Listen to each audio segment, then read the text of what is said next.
So I just bought a 13 mini. Obviously the back glass is cracked, and I'm gonna do the repair that I prefer most. And I'm gonna do the repair that I prefer most, which is a genuine Apple housing. And it's just a matter of transferring over a few parts, mainly the board, battery, front rear camera, and then the screen. This has a variety of advantages over just doing the glass only. I made a whole video about it, which I'm going to link up right here. But the sort of general point is Apple glass is way stronger. And I mean, you could theoretically make the phone water resistant by changing out the gasket, which I'll end up doing. But yeah, also genuine Apple glass is way stronger.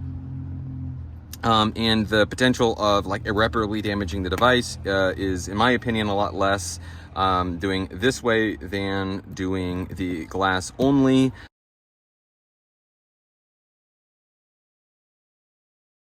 If you have any questions about this repair, please feel free to leave a comment or reach out to me directly. I used an iFixit Jimmy. I shaved down the edges just a little bit. It makes it a lot easier to slot this into the screen. Sometimes I need to, if you're having a hard time, just sort of pull down. It gives you ever so a little bit of leverage. And then I use some isopropyl alcohol. Now, I don't use heat. I would highly suggest that you use heat. The most difficult portion to get past is just the bottom. Another thing you can try if you're having trouble is that you can start along the sides. I've seen some repair shops do that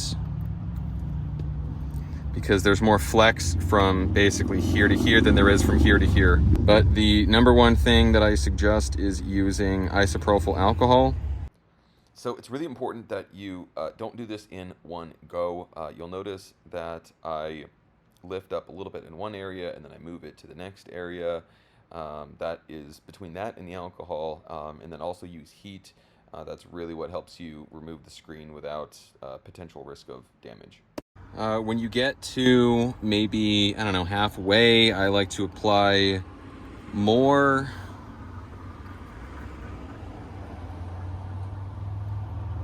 Same thing here. You can see the corner start to lift up.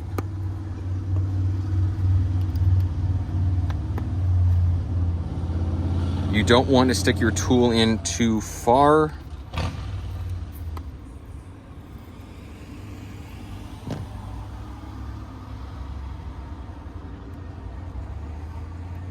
I'll then come over here.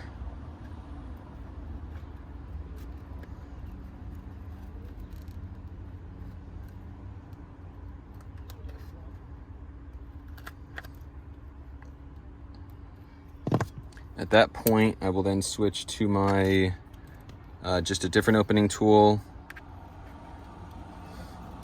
Now, bear in mind your flex cable for your screen is right there. So whether you have an Isessimo or a Jimmy, you don't want to open the screen more than about, the length of this. I would say a little bit shorter than the Jimmy.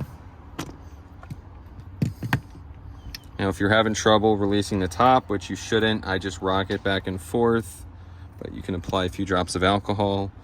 There are a couple of clips that you got to get past, which are these things right here. We then have 1, 2, 3, and 4 screws. Both of these have these little hooks right here and here. You sort of just wiggle out that way. And then this one, the hook is right here.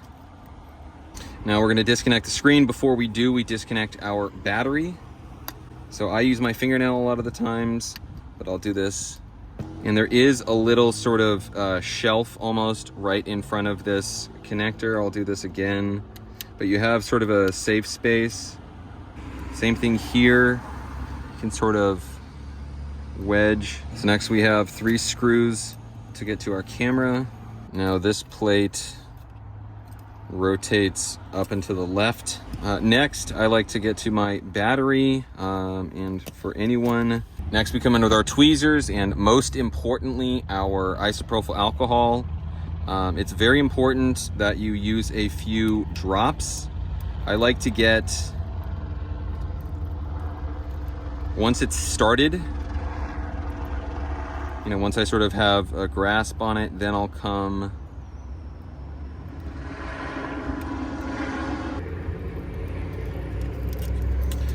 now. The largest by far is going to be this one. This one is almost an afterthought. But once we have a grasp on it, we apply a few drops. I like that wiggling, left to right, back and forth motion. Now, unlike our loudspeaker down here, it was very, there's nothing that we can remove to make it so that we're pulling this tab from, not as steep of an angle. So what I do is I apply a few drops here, and then I come and just gently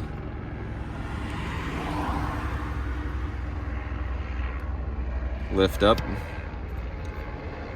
As we can see, wasn't nearly as large as this one right here. We can take our battery, set it aside. Next, I'm going to remove my rear camera, which is, there are two flexes right here.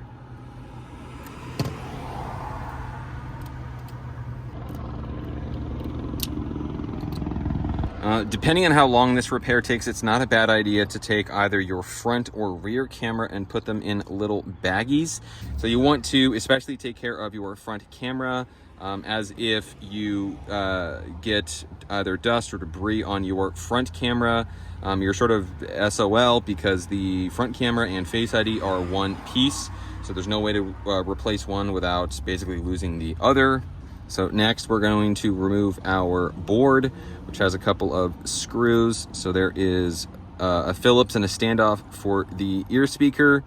And then we have a couple down here, and then we have a Phillips right there.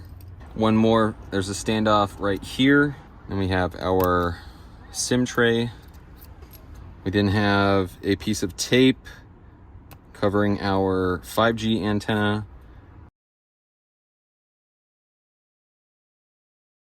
So there's a little bit of sort of foam adhesive that holds this bit on to that antenna. I use a little bit more adhesive, I use a little bit more isopropyl alcohol to separate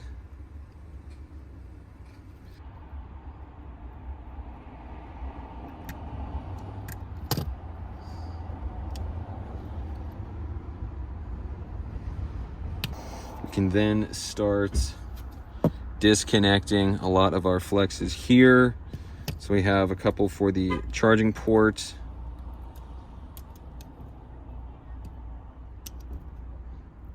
And then I want to say this one is the wireless.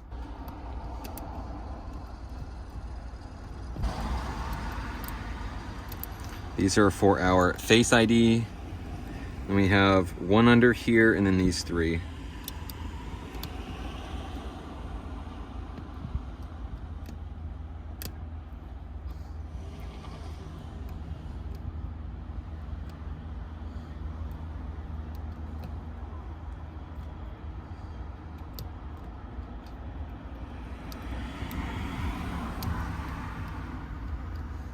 So I guess these two tiny little ones were easier to come at from the side than they were from the front, like all the others were. And then last but not least,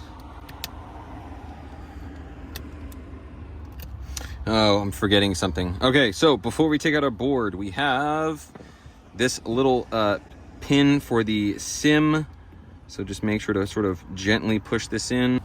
And once you do, your board will come right out. I always like to wiggle it just a little bit. Sometimes I accidentally forget to disconnect stuff.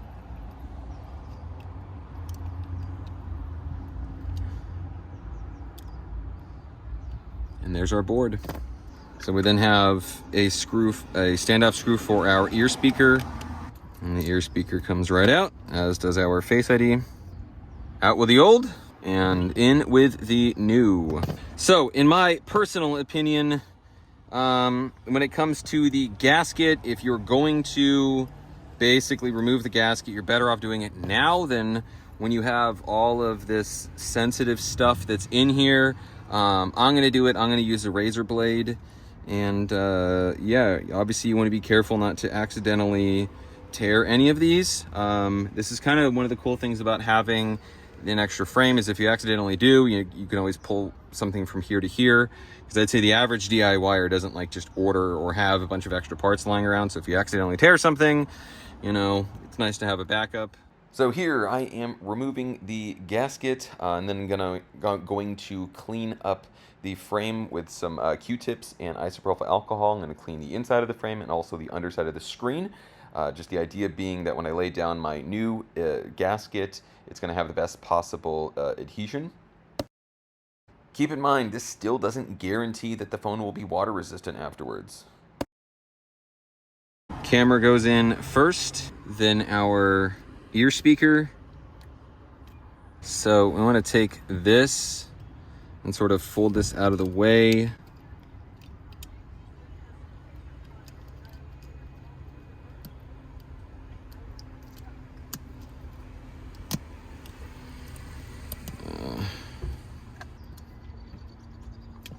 Okay, so first of all, here's sort of an overview before you start connecting stuff.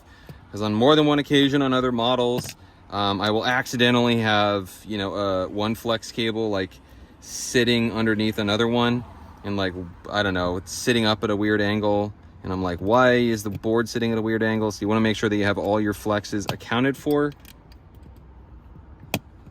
So we should have 3 here. We have this one right here. We then have 1, 2 Face ID cables, and then these 2, so that's 6.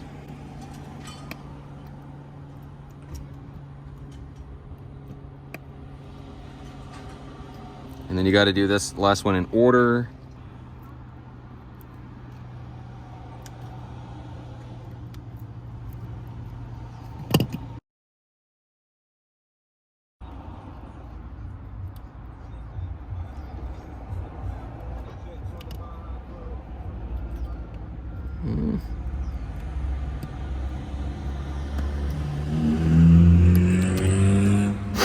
And then for our Taptic engine, we have a standoff on the left, then a Phillips, another Phillips for the board. And then you'll notice that this will bracket, the low part is on the right, and the taller of the 2 Phillips screws is also on the right. Pop in our SIM tray. Now, there's really not much to getting that to stay in place. If you do, every once in a while, I have to remove the foam padding on one or the other. So next we have our rear camera, and it's always a good idea to clean out and just make sure that you don't have any dust. Like I have a tiny speck of dust there. On more than one occasion, I have put everything back in and then noticed there was a speck of dust in and had to take it all apart. So don't do that.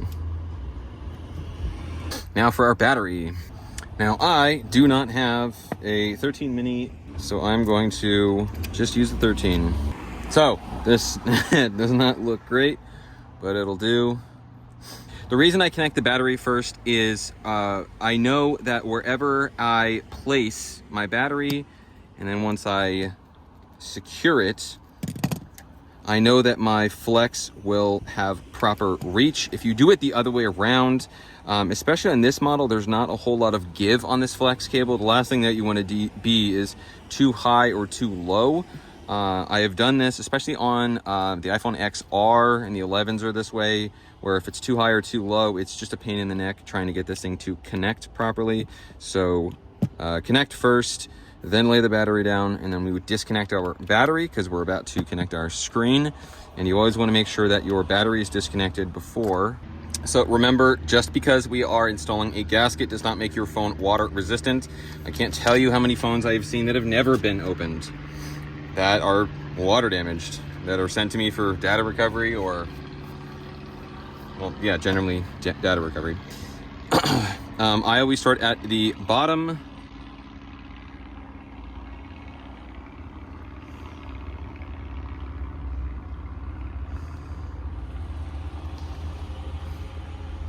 And then if you can,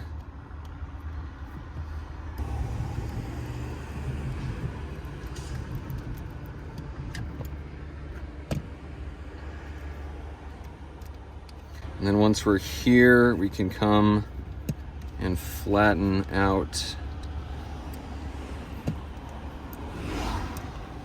At least the genuine ones have this, the, you know, genuine gaskets, they have these, like where it comes out in all these sections. So once again, make sure our battery is disconnected. We then come in.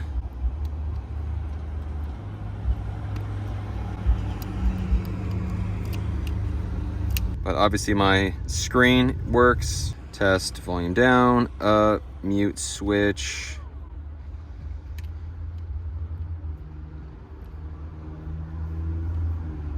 All 3 cameras. Obviously my OLED isn't damaged. There's my flashlight. Did somebody insinuate that the way that I opened the phone was definitely going to damage the OLED? But yeah, here it is, working. MagSafe works. Wireless charging works. Charging works.